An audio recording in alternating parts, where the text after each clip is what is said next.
Today, something with no worth gets money. A few years ago, Hatchet created a series of magazines called Build Your Own Model Railway Village. And over the course of about 600 instalments, you could probably build your own model railway.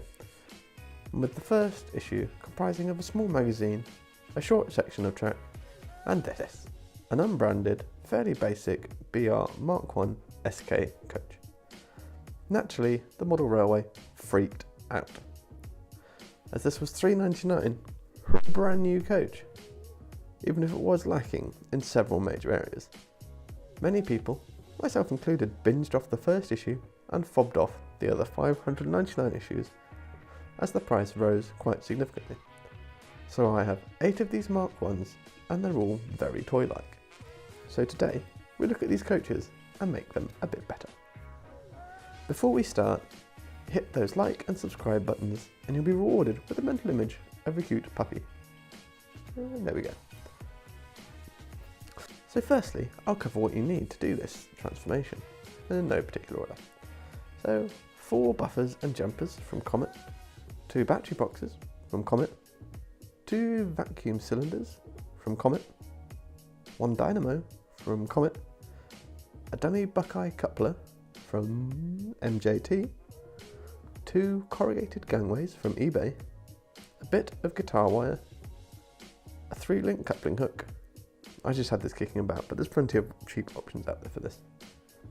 A gangway end piece from Replica Railways, 0.45 and 0.7mm wire, 40 thou squared plaster strut, HMRS transfer sheets 14 and 23, paint, so we've got grey, black and maroon, plus any extras you have kicking about for interior colours. Now, that may sound like a lot, but most of these items come in bulk packs. And for all that, it will come to around about £40, but that's enough to do 4 coaches, which makes it roughly £10 a coach. Not bad, seeing as the Railroad Mark 1s retail at £25 to £30, making these about half the price. So let's get started. First, let's take apart the model. Simply pull the bogies out, followed by the coupling assembly. Then there are 3 screws which need to be removed. And then the chassis will just pull out. Then the interior unit can be pulled away as well. Then the coach sides can be twisted and pulled off from the roof. And then using a knife and screwdriver, prise the glazing out, being careful not to shatter it. Now that it's apart, we can look at what needs to be removed. Start with the roof. All of the banding needs to be sanded down and removed, as whilst the real-life prototypes do have these, they are nowhere near as noticeable as model manufacturers make them out to be. Also, the water tank filler pipes can be removed with a scalpel and sandpaper too, as these will be replaced. Next, onto the chassis, where most of our work will take place. Using some pliers, a lot of the old details can simply just be pulled out, like the buffers, the battery boxes, the vacuum operating arm, and the dynamo. The lighting contactor box and the brake V hangers can also be removed, but keep these to one side as these will need to be reinstated later on. Once all these bits have been pulled out, you'll need some reinforcements, as the vacuum cylinders need to be removed, but these are part of the moulding. So using either a sharp knife or cutters will need to be utilised. Looking at the ends, the buffer shanks also need to be removed. Again, cutters do a good job on these. And lastly with the cutters, the steps at both ends need to be removed, all bar the bottom one. Once these have been cut away, using a file and sandpaper, file away the rest of the end details at both ends.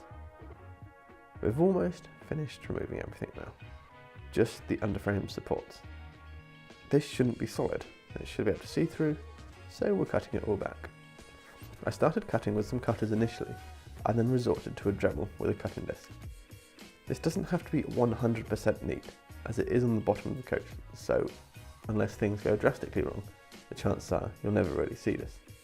Once that's been removed, that's all of the old stuff taken away. Before we start reinstating stuff, let's look to see where this episode's Steam spend is going. This week, our Steam spend is going to the Vintage Carriage Trust. They are a museum and trust at the Keighley and Worth Valley who specialise in looking after coaches of varying types. Be sure to check them out, as they also have an online register of all surviving coaches in preservation, which is very helpful with model research. Let's start on the chassis. Using a 2mm drill bit, drill out where the buffers need to go. This is just clearing out the pre-drilled holes that were there already, just to make installing the new ones a little bit easier. Then install them into place with a dab of Yoo-hoo. And using a 0.8mm drill bit, make an indentation into the ends where the jumper cables can fit in. You may need to refer to another model for the exact location, and then Yoo-hoo these into position. Then, moving to the underframe, using the 2mm drill bit again, drill out the location of the dynamo. There again should be a pre-drilled hole. This is just to clear it out. Then the dynamo can just be Yoo-hooed into place. Then the battery boxes. These need to be cut down a little bit, otherwise they'll almost touch the rails when in place, which is less than desirable. So I cut along this mark with a hacksaw, cleaned it up and Yoo-hooed it in place. Next, the vacuum cylinders. These two need cutting down to fit into place. Again, using a hacksaw, I cut along here, cleaned up, and Yoo-hooed into place. The operating arm will be fitted later on, but using a 0.8mm drill bit, clear out the whole of any flash. I also took the chance to reinstall any bits of plastic I took off at the beginning. This includes the brake V-hangers and the lighting contactor box. Next is the fun bit, sort of, the underframe support. This isn't hugely taxing, it's just relatively time consuming. I used another coach as a guide for the sizes, and then using a 40 thou square plastistrut, I used that second coach to find out the different lengths that I needed to cut out. These were then poly-cemented into place, and I just worked my way along the whole coach. For the angled pieces, I used the lines on my cutting mat to help get the angles right, and slowly I built up the whole structure. Often, each piece would need cutting 2 or 3 times to get the perfect size, but once it's perfect, you'll be there. Once this is in place and dried, that's when I installed the operating arms onto the vacuum cylinders. I put a bit of 0.7mm wire through the hole, and using a bit of Yoo-hoo, I glued that into the cylinder and the wire onto the V-hanger and onto the truss next to it. If this coach is going to be an end coach, there are a couple of extra details we can install. Using the 3-link coupling hook and the dummy Buckeye couplings, drill a hole through the dummy coupling so that a bit of wire can be installed through it and hold it onto the 3-link coupling hook, so it will dangle like so. Then glue this in place and then file the wire flat. And to install this, use a hacksaw, and a small incision is made into the chassis and the new item installed. As much as possible of the hook behind the buffer beam was removed so not to get in the way of the bogie. Next, using the guitar wire, create some vacuum hoses and steam heating hoses. These were just wrapped around the cutters to give them their shape, and then 0.8mm holes were drilled on both sides of the coupling hook. Wires were then glued into place with a little bit of Yoo-hoo. Lastly, the gangway door was glued into place, and that just gave a nice finishing look. Next, we move on to painting. The sides were given a quick rub down over the transfers to ensure no bump would be left by them at all, and also so that not quite as many coats of paint would be necessary to completely cover them up. In total, these required 2 coats. Then the roof was given a spray of grey, and the chassis and bogies all sprayed black. I also took the chance to paint the interior.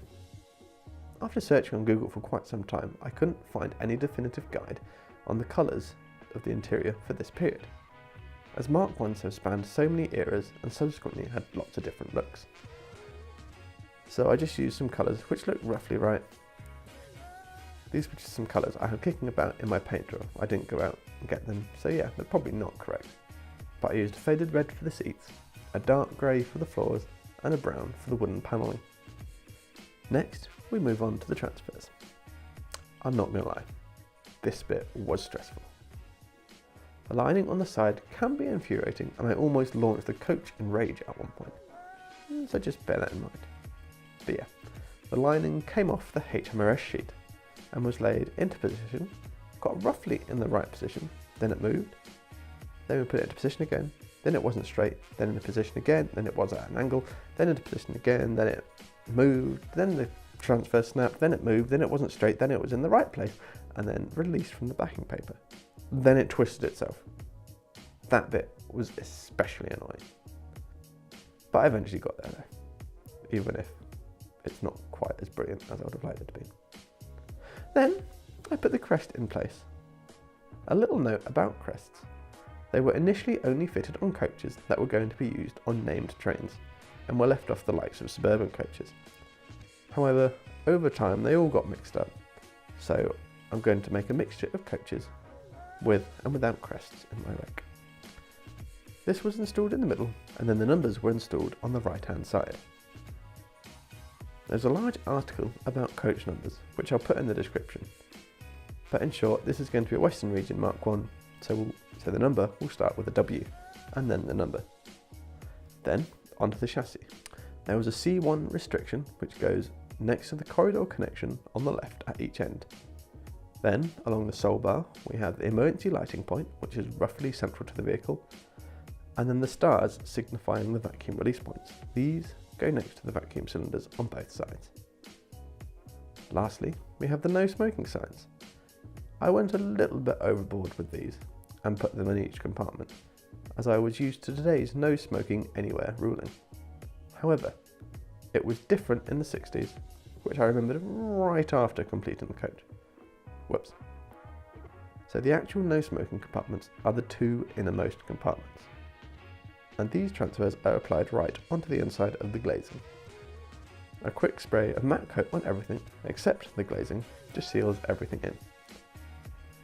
Now it's time to install the passengers into the compartments, and then put it all back together, which is near enough just a reverse operation of taking it apart. Lastly, the corrugated corridors are just glued onto the pre-existing corridors. Voila! A completely revamped £3.99 coach. Once you've done this to a whole rake, it'll hopefully look beautiful. If not mildly unrealistic. I mean, 8 SKs in one rake? Not likely. But either way, it'll look nice. So yeah, thanks for watching. Be sure to check in next time when I can almost 100% partially, potentially promise we'll be back to our usual GWR era. Like and subscribe, yo!